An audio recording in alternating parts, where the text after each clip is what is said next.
Pemirsa, mantan Rektor Warmadewa Made Soekarse yang lahir di Karangasem pada 29 November 1948 tutup usia pada hari Minggu 10 Juli kemarin. Almarhum yang dikenal cerdas serta bersahaja meninggalkan seorang istri dan 3 anak.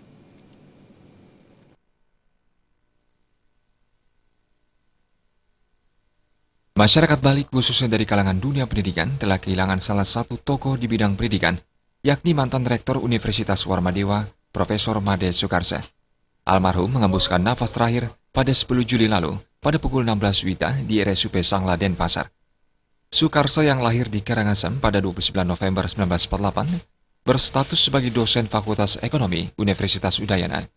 Almarhum baru saja mengakhiri jabatannya sebagai rektor di Universitas Warmadewa. Sesuai informasi dari adik bungsu almarhum, Made Sutama mengatakan, Made Soekarse awalnya muntah-muntah dan tidak sadarkan diri secara mendadak dan dibawa ke rumah sakit pada 8 Juli lalu.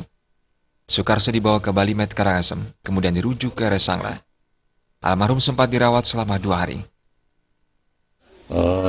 Tanggal berapa ya? Tanggal 8, sekitar jam 7 malam itu tiba-tiba langsung rebah, dia muntah-muntah,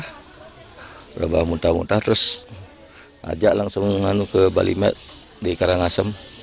Udah gitu dirujuk ke Sangla. Di Sangla 2 hari di ruang ICU.